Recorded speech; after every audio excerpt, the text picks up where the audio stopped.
Episode 1 Maluwalhating layunin. Pagkatapos na makatakas si Loki sa paghuli sa New York ay tila random na nag-teleport sa kanyang sarili sa gitna ng disyerto ni Gabi. Pagkatapos na lumitaw sa disyerto sa oras na ang iba't ibang mga awtoridad ay mabilis na naabutan siya at nagawang ilagay siya sa ilalim ng pag-aresto nang walang problema. Si Loki ay dinala sa kung ano ang maaari lamang ilarawan bilang ang bersyon ng DMV ng impyerno, kung saan napilitan siyang dumaan at pirmahan ang lahat ng sinabi niya bilang patunay na sinabi niyang kailangan nilang harapin ni Loki ang pagsubok dahil sa katotohanang iniwan niya ang kanyang pangunahing timeline. At nang malapit na siyang i-reset, si Owen Wilson, ang aka agent na si Mobius na pumasok, ay ipinaliwanag ni Mobius kay Loki na naramdaman niya ang paraan ng kanyang anak sa kanyang sariling paraan. Ito ay bago niya ipakita kay Loki kung ano ang mangyayari sa kanyang pangunahing timeline, tulad ng kanyang ina na pinatay sa Thor 2. Ang kanilang pag-uusap ay naantala ng isang emergency sa bureau at nagawa ni Loki na nakawin ang time twister na nagpapanatili sa kanya na nakulong at nagsimulang ayusin ang kanyang escape. Binalik niya ang oras upang kunin ang pagsusulit mula sa TVA para lamang matuklasan na nakakolekta na sila ng maraming kopya ng lahat ng Infinity Stones na pinatutunayan kung gaano kalakas ang TVA. Na si Loki ay bumalik upang makita kung ano ang natitira sa kanyang buhay hanggang sa sandaling pinatay siya ni Thanos. Pagkatapos na maghintay na magpakita si Mobius at mahuli siya, nagulat si Loki sa alamin na sa halip na bigyan ng sentensya para sa kanyang mga krimen ay inalok siya ng trabaho.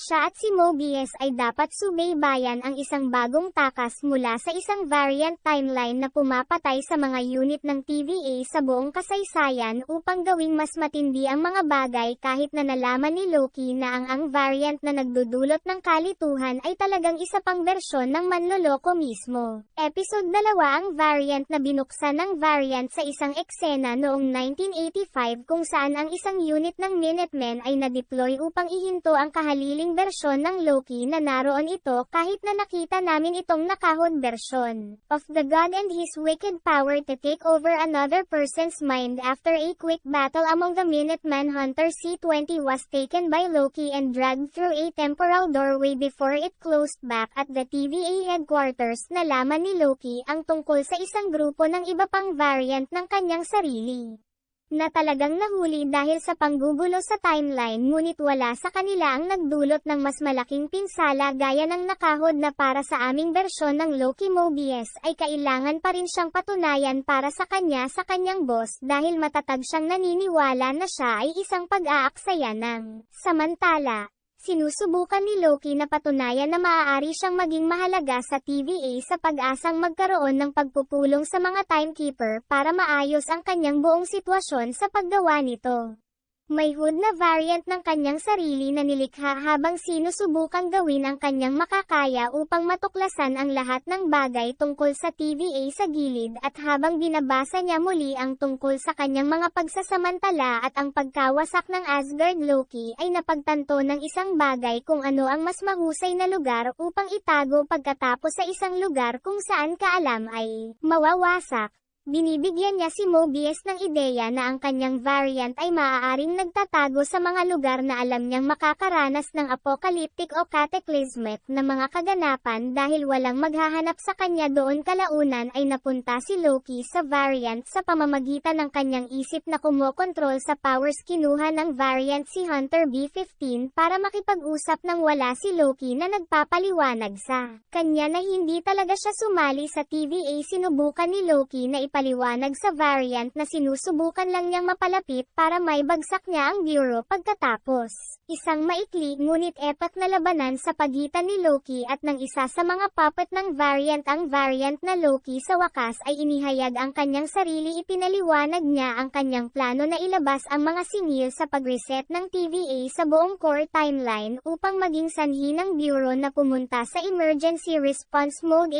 Napilitan si Loki na sundin ang temporal na pintuan pagkatapos ng aming variant dahil alam niya na siya ay titingnan bilang isang sospek sa krimen tulad ng siya ay episode 3 Lenes sa Lenes nalaman namin ang variant ng oras na itinanim ni Loki ang sarili sa mga alaala ng Hunter C-20s upang mahanap. Lumabas ang lokasyon ng mga timekeeper pagkatapos ay lumitaw siya sa punong tanggapan ng TVA at sinimulan ang kanyang onslaught bago pa man magpakita si AR Loki at subukang pigilan siya o samahan siya. Para sa dalawa sa kanya o kung dapat ba siyang sumali sa kanyang variant o hindi o kung hahayaan man niya siya na si Mobius ay boss ang hukom ay nagpakita habang ang huling dalawang Loki ay nakipaglaban na ganap na handa upang burahin silang dalawa mula sa pag-iral ay nagawa nilang makatakas kahit na sa pamamagitan ng isa pa. Doorway na punta ang mag-asawa sa Lenes isang noong taong 2077 dahil malapit nang masira ang planeta ngunit ang masaklap ay wala na ang juice ng temp pad nang magsimulang magtrabaho ang dalawang Lokes. Ipinaliwanag niya na mas gusto niya ang pangalang Sylvie na natagpuan ng mag-asawa. Tungkol sa isang escape ship na magagamit nila para makaalis sa planeta at pagkatapos ay magbonding sa isang train ride drinks at ang kanilang shared but different history. Loki and Sylvie were both kicked off the train so to speak at sa proseso ay nawasak ang kanilang lugar. Ngayon ay may escape arc, sa pagiging tanging paraan nila sa labas ng planeta. Alam ni na Loki at Sylvie na kailangan nilang tiyakin na ito ay talagang nakatakas sa pagkawasak. Nakalulungkot na hindi nila ito nagawa dahil natapos ang episode na pareho silang nakatingala sa barko habang ito ay hinampes ng mga asteroid at debris. Episode 4. Ang Nexus event ay isang magandang episode dahil eksaktong ipinakita nito sa amin kung bakit nagkaroon ng personal na sama ng loob ang Judge Renslayer laban kina Loki at Sylvie. Nagbukas ito ng isang flashback na nagpakita ng batang Sylvie na dinukot ng TVA at naproseso dahil lang sa siya ay ipinanganak, at nakita bilang isang temporal na anomalya ay nagawa niyang makatakas dahil sa kapabayaan ni Renslayer na siyang nanguna sa paghahanap upang subaybayan ang Dalagitas samantalang noong taong 2077 ay tinanggap at tinatangkilik ni na Loki at Sylvie ang mga tanawin ng pagkawasak ni Lenes. Pareho silang nag-aliw sa isa't isa at sa pamamagitan ng kanilang ibinahaging pagtanggap ay nagawang lumikha ng isang napakalaking divergence sa timeline na masusubaybayan ng TVA. Pareho sina Sylvia at Loki ay nakuha ni Mobius at natagpuan ni Loki ang kanyang sarili na itinapon sa isang time cell kung saan siya ay paulit-ulit na sinampal ng Lady Sif Mobius na kailangan upang alam pa at nagawa niyang linlangin si Loki para sabihin sa kanya ang lahat na sinubukan ni Loki na kumbinsihin si Mobius na ang lahat ng mga ahente ng TV ba ay talagang mga variant lang na ang kanilang mga pangunahing alaala ay pinunasan ng The Bureau. Si Mobius ay hindi masyadong naniniwala sa kanya ngunit si Hunter B-15 ay ginawa ito na buksan ang ilan sa kanyang mga alaala nang si Sylvie ang pumalit sa kanyang isip sa ikalawang yugto. Sinubukan ni Moby na makakuha ng higit pang mga sagot mula sa Renslayer ngunit iginiit lamang niya na ang kaso ay sarado na pinipilit siyang nakawin ang kanyang temp pad at makakuha ng mga sagot para sa kanyang sarili. Noon ay nakita niya si Hunter C-20 na nagkukumpirma na bumalik sa kanya ang lahat ng dati niyang alaala at nagsasabi ng totoo si Loki ngunit ayon sa TVA si Mobius ay masyadong maraming natutunan at naging AAS siya mula sa buhay sa harap mismo ni Loki. Judge RNL at ng minutong lalaki pagkatapos ay humantong sina Loki at Sylvie sa kanilang execution site bago hiniling ni Sylvie na malaman ang katotohanan kung bakit siya marked for death mula pa sa simula ay hindi na maalala ni Renslayer at dinala sina Loki at Sylvie sa harap ng mga timekeeper upang harapin ang kanilang mga krimen. Buti na lang at pumasok si Hunter B-15 at pinalaya ang dalawang manloloko na nang madiskubre nila na ang mga timekeeper ay animatronic puppets lang at bago pa masabi ni Loki kay Sylvie na kakaibang umibig siya sa sarili niyang variant ay pinugutan na siya ng determinadong judge na si Ren-Air.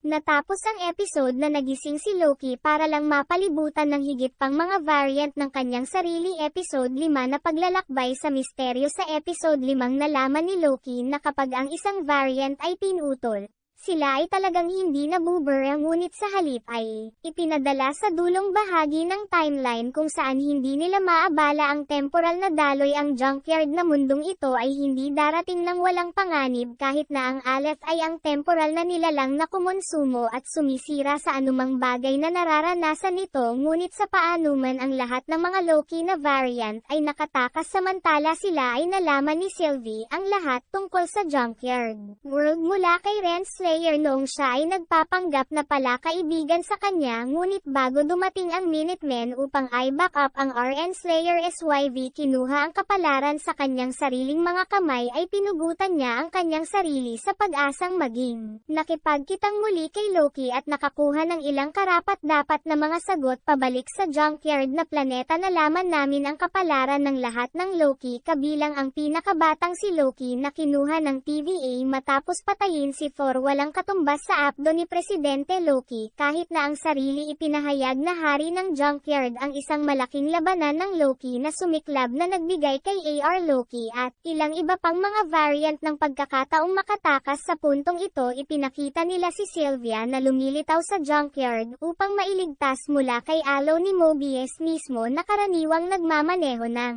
ang kotse ng Pizza Planet. Pagkatapos na muling pagsamahin ng mga Loki sina Sylvia at Mobius ay ipinaliwanag niya sa kanila na ayaw niyang sirain si Alo ngunit sa halip ay gusto niyang kontrolin ito gamit ang kanyang kapangyarihan habang sina Sylvia at Loki ay parehong naghanda upang labanan ang napakalaking ahas na si Mobius sa pamamagitan ng isang temporal na pintuan upang makabalik siya sa TVA at sirain ito. Pagkatapos ng maikling pagpapakita ng lakas mula sa pinakalumang variant ng Loki na sina Sylvie at Loki ay sa wakas ay nakapasok sa isip ni Al. Episode 6 para sa lahat ng oras palagi ang season finale of Loki was aptly named with a good part of it took place in the Citadel at the end of time. This is a realm where all the infinite timelines were woven into a single unique timeline before they could meet. The one who was referred as he na nananatiling Loki at Sylvie ay tinukso ng TVA mascot na nagsabi sa kanila na maaari nilang magkaroon ng kanilang pangarap na buhay kung sila ay babalik lamang at babalik sa realidad. Ay tinanggihan nila ang alok at piniling magpatuloy sa kanilang plano. Samantala pabalik sa TVA Mobius at Renslayer noon magkasalungat sa isa't isa habang sinubukan ni Mobius na ibagsak ang Bureau para sa kabutihan na mas mahalaga. Kahit na sa puntong ito sa episode na sa wakas ay nakilala ni na Loki at SYY ang the man behind the curtain, Kang the Conqueror. Sa pagkakataong ito kahit na tinukoy niya lang kanyang sarili bilang Nathaniel, isang variant ng Kang, siya ay nagsiwalat na siya ang naging dahilan upang gawin nila ang bawat aksyon na kanilang ginawa upang matiyak na ang dalawang Loki ay mapupunta doon sa kanya. Inihayag ni Kang na siya ay karaniwang nagsimula at nagtapos ng isang multiversal na digmaan sa original timeline sa pamamagitan ng pag-aaral kung paano kontrolin si Alo at pinilit ang halimaw na gawin ang kanyang utos. Ngunit siya ay pagod sa bersyon na ito ni Kang na tinutukoy pa rin ang kanyang sarili bilang Nathaniel ay walang iba kundi ang ipasa ang tanglaw ng pagkontrol sa multiverse at ang TVA kay Sylvie at Loki. Upang gawin ang mas malala pa ay ipinaliwanag ni Nathaniel na kung susubukan nilang patayin siya ay ilalabas nito ang lahat ng iba't ibang timeline na pinaghirapan niyang ilayo si Sylvie.